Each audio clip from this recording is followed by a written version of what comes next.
or state or local or federal government to nurture them? Is there a place where government goes too far? Are we striking the right balance? Where are we on this, Mark? Well, I think it's interesting if you look across the state of Indiana and you asked the economic development leaders at the regional level, what are you doing to grow your economy here? I'll bet that they're spending most of their money on trying to attract new investment or retain the big employers that are already there. And relatively little amount of their efforts goes into entrepreneurial activity relative to the other activities. And I would also add that relatively little, if any, of their effort goes to international. We have no programs in this state other than one little program by our good friends at IEDC that helps small companies involved in trade shows. We have no export development program in the state of Indiana run by the state. So on the one hand, we're saying we've got to move to the new protocol economy, the new knowledge base, the new innovation, new globalized. On the other hand, the realities of what our economic development people are doing are not in sync with those ideas. That's not to say these are not well-intentioned people. It's not to say that you shouldn't try to retain industry in your environment. But if you don't look at shifting gears a bit to reflect entrepreneurial activity and international activity, you wonder if we're backing too many of the wrong horses. There is a potential danger when policymakers get in on the act a little bit here, where you have the tendency to, I mean, I'll try and illustrate this with an example. Green technologies are very much, especially green energy technologies, are very much in vogue right now in Washington and in state capitals, and it's very understandable. There are lots of problems associated with fossil fuel use, environmental, geopolitical problems. We all know what they are. So it's easy to say, well, there's a magic bullet, which is green tech entrepreneurship, and we're going to help make that happen from Washington or from Indianapolis or wherever. And the problem with that is has to do with the nature of genuine entrepreneurship, which is open-ended, very unpredictable, and you can go down a path where you say, well, switchgrass is a great green technology, or wind, or what have you, and you put all sorts of government dollars into it and investment into it, and maybe it doesn't turn out to be as economically efficient as you thought, or maybe there are negative externalities associated with it that you didn't know until you started scaling it up. But then you have a public investment in it, and it can become an obstacle once that's entrenched to newer forms of, say, green energy technology that the government hadn't approved. I mean, you see this, for example, in ethanol and other biofuels, many of which I'm in favor of, but you have large energy majors that are interested in pursuing algae-based green energy and have moved totally away from ethanol because they have enough experience with it now that the only reason that any of them are doing it is because they're forced to do it.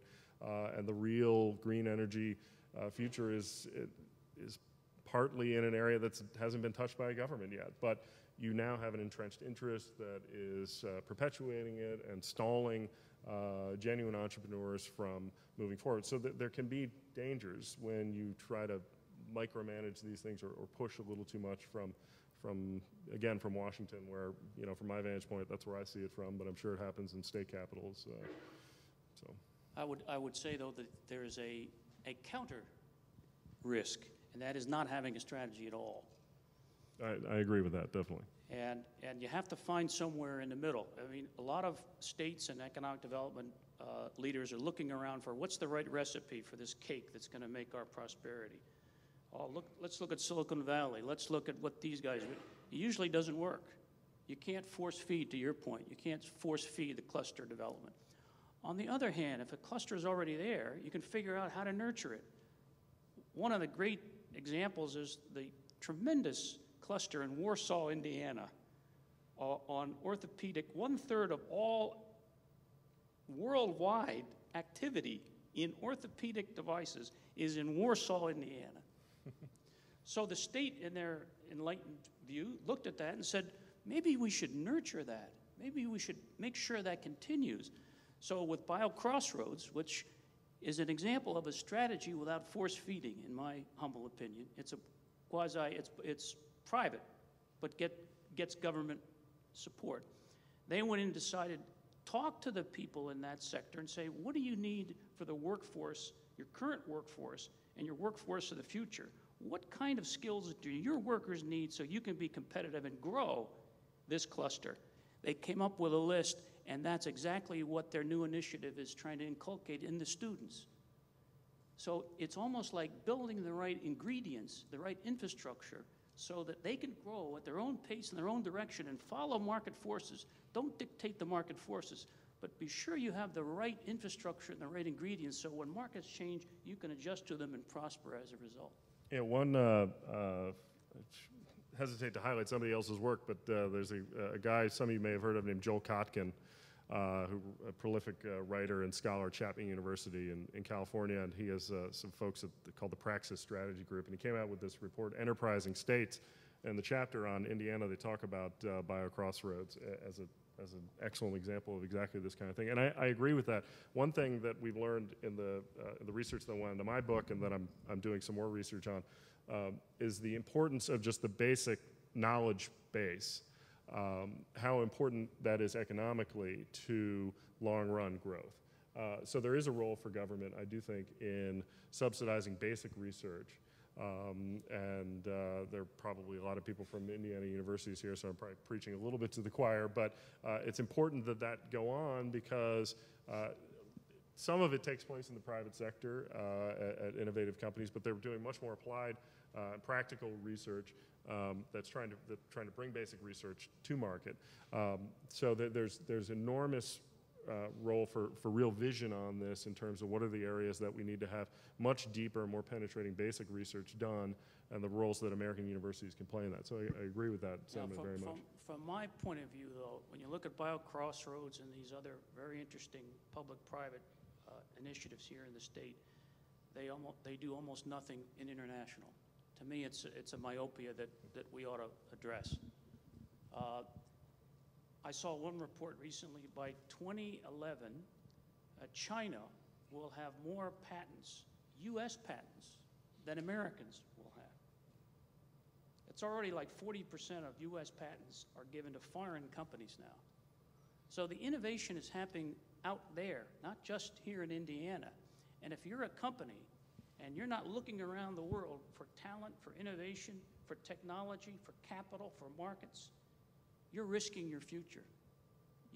85% of all Indiana manufacturers are head-to-head competing with foreign companies. So whether you know it or not, you are in a global competitive environment. So the idea is to ride that wave, and our universities should also ride the wave, not just in terms of exchange of students or collaborative research, but there's wonderful technology sitting on the shelves at IU or Purdue or Ball State that could be commercialized to foreign companies. There's great IP, intellectual property, out there in Tsinghua University in China, and they would love to license that to an American company to build a company in China. This whole realm of connecting intellectual assets with globalization is what we're not doing much systematically about. That's a great segue to my second to last question. And for those of you who occasionally read my column, I spoke very highly of Joel Kotkin's The Next 100 Million. If you want to read a really optimistic discussion of the Midwest in the next 50 years, that's the one to read.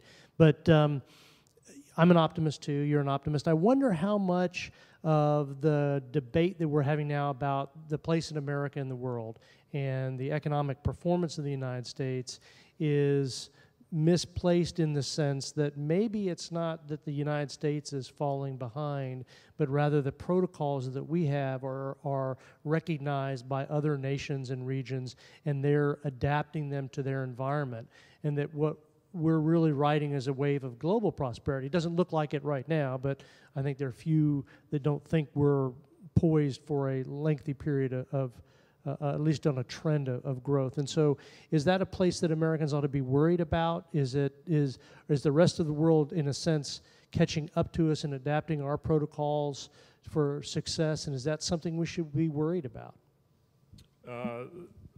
Short answer is no. I mean, that we shouldn't be worried about it. I mean, the process you describe is exactly what's happening, and I think this is one of the great. The United States is not in a terrific economic situation right now. Everybody knows that.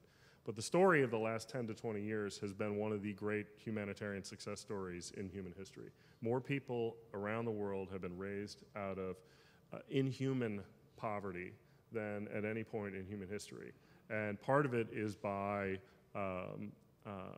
the adoption of these protocols, institutions, norms that have been enormously successful for Western Europe, for the United States, for Japan, are now being adopted in places like China and India, even in parts of sub-Saharan Africa, which is undergoing something of a rather incredible boom right now.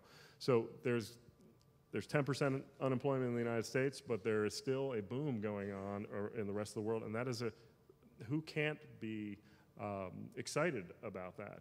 Now, that means that the future is a little bit uncertain in terms of sort of global balance of power in the United States. So you have, 1.3 billion Chinese and 1 billion Indians, and will they be the countries that lead in the 21st century? I actually think the United States is still going to be the country that leads in the 21st century. China and India have a long way to go. They're playing this game of catch-up that they're not really going to be done with until about 2025 to 2050, and the demographic challenges that China faces are tremendous. The book that you mentioned, The Next 100 Million, I mean, the United States is a developed country that has a growing population, is an incredible asset. We have a number of enormous challenges, but the adoption of these norms and protocols by other countries, to me, is not one of them.